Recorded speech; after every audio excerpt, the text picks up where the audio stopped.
Hello there and welcome to Nerd.World Films and the final episode in the series on Tremors. I know, sad. But that means I can start something else.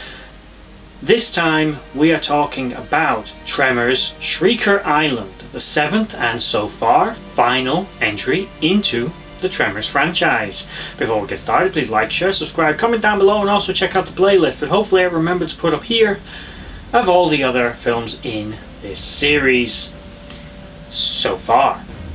We once again see Michael Gross return to his iconic role of Bert Awesome Man Gummer.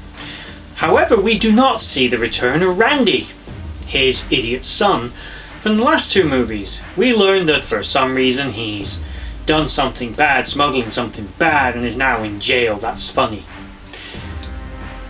This film, and I will point out there are going to be spoilers, but I am trying to keep them to a minimal. So we'll do a little walk through the story, but we're also going to avoid major plot points if I can. Just because, go watch the films. Because they're good. Which is why I've done so many videos on Tremors, because Tremors is awesome. It's B-movie gold with worms. So, this film begins as usual with some bad shit happening somewhere involving graboids. Some people are trying to hunt them. These people are idiots. In the end, skip ahead a little bit, we get new character, Jimmy, who is replacement Randy, who was replacement Kevin Bacon, who was replacement someone. Just give us Kevin Bacon. Seriously, you're not going to find another one. There is only one Kevin Bacon. Anyway, this guy is more of a replacement for Randy. His lines, the way he talks, his dialogue, the way he carries himself. This role was clearly written for Jamie Kennedy, who for whatever reason didn't return. Maybe he didn't want to do the film, maybe there were scheduling conflicts, whatever issue behind the scenes. He didn't return. So we get this new idiot, who's even more, somehow, more annoying, because I don't mind Jamie Kennedy, but sometimes he was a little much with the excessive comedy. This guy dials it up to 11 and then kicks the crap out of it. He's quite annoying. This film, unlike the last movie but more like Bloodlines, leans a little more heavily into the comedy elements and aspects of the franchise. And yeah. So let's skip ahead. We find Gummer living on a beach trying to stay away from people, and he once again gets dragged back into society where he's needed. He can't escape his responsibilities of killing worms. We learn that a group of hunters are hunting these graboids on an island. You need to go and save the people who are now in danger by these graboids. They turn up and they learn that the graboids are not your average dirt dragon. These graboids have been genetically modified. Damn that stem cell research, right?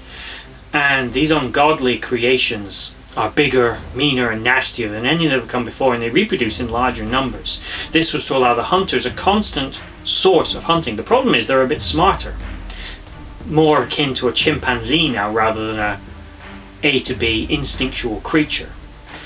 These graboids, as I said, are bigger and meaner and smarter, and resulting more deaths, more carnage. And we've also got this lunatic, because there's a lot of homages to Predator in this film, one of them being this hulking man with his gigantic, great big phallic minigun, which is just fucking awesome. I'm sorry, it is actually pretty damn awesome. These hunters are clearly well out of their depth, and this is something Gummer tries to convince them. Stop all this, go home. He appreciates everyone wanting to go shooting guns in the jungle, but graboids are dangerous. He's like, go hunt something that's a little less dangerous, like a tiger. Maybe he doesn't say that because we don't want to hunt tigers, but you know what I mean. It's like graboids are really dangerous. They're apex predators, which means there's nothing natural that hunts them. And by trying to hunt them, fine, man is showing his superiority, and we're not saying, because Gummer manages to hunt and successfully kill graboids, but he's experienced, he knows what he's doing. He's Bert Gummer. If he'd have been in Jurassic Park, no one would have died. Nobody. That velociraptor would have tried to get out of that cage, and it would have lost its head instantly. Because Bert fucking Gummer. It would have been dinosaurs 0 humanity, million. And the park could have been perfectly safe. There'd have been no clever girl moment. No, there'd have been no outrunning a T-Rex in high heels. You didn't need to do any of that. You got Bert Gummer.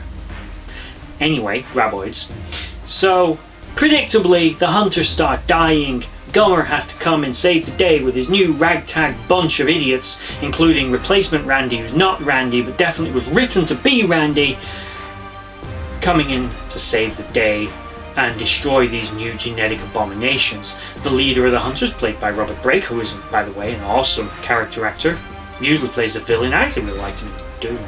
Anyway, he's the main antagonist, although he gets himself killed, of course, because he just won't give in. He just thinks, now all these people have paid a lot of money to be here, I am enjoying this, we are not stopping the hunt. The hunt must go on. Predator. Anyway, so he dies. Gummer's left in charge to save the last few survivors, and eventually, without spoiling it, because this is the final film in the franchise, this time I'm going to completely avoid the spoilers of how this film ends, because its ending is awesome, but tragic, and also highly not earned. It is a cool ending, don't get me wrong, and I'm not going to tell you what happens, but it doesn't feel earned. And it was definitely written for Randy. Or just give me Kevin Bacon. I've been fine with writing Kevin Bacon into this film. It doesn't feel earned. And yeah, it's sad that this is how the series thus far has ended. But there are indications there may be another film. There's still talk, there's still rumor, there's still time. There may be a Tremors 8, and I stand by. These are going to be water tremors hunting sharks. This is going to be Jaws versus Crocosaurus versus Megalodon versus Graboid. NATO. Because, fuck it, it's going to go somewhere, right? Anyway, I'm really not going to spoil the ending. I want to tell you what happens, but I'm not. I will, however, without spoilers, I'm going to rag on this one. This is probably the weakest in the franchise. I'm not saying it's bad, but it's not good. It's still, like all the Tremors films, even though it's bad, falls into that category of still enjoyable because it's so bad that it's good, but it's not the best entry. It's not the strongest entry, mostly due to the characters are kind of weak. The hunters are interesting, Gummer's awesome. Replacement Randy is not doing a bad job, it's just irritating because it's clearly meant to be Randy. I love that I'm going to say Randy so much as well. I'm not wearing pants, did I mention this? Anyway.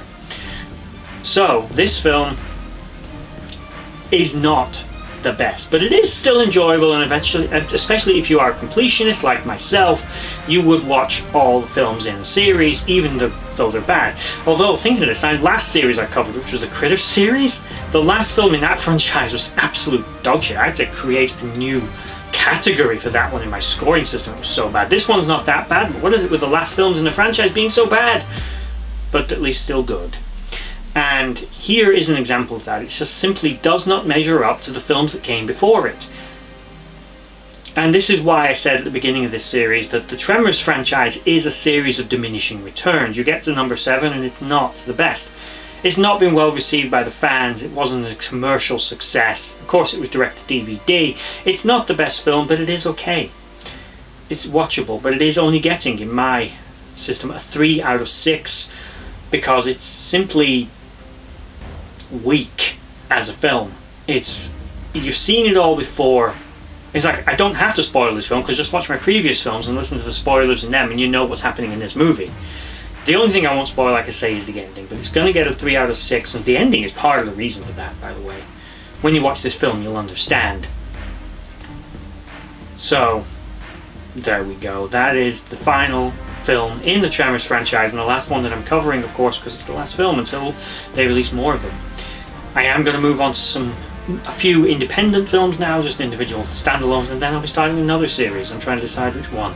Let me know in the comments below if you've got any suggestions of ones you'd like me to cover. I just want to take this moment to thank you for watching that video. If you liked what you saw, please check out my social links in the description box below to Instagram and Twitter and others, and also is down there a link to my Patreon page where you can support this channel and the others as I try to grow this franchise and do this more regularly. If you made it all the way to the end of this video, thank you for watching, and bye bye.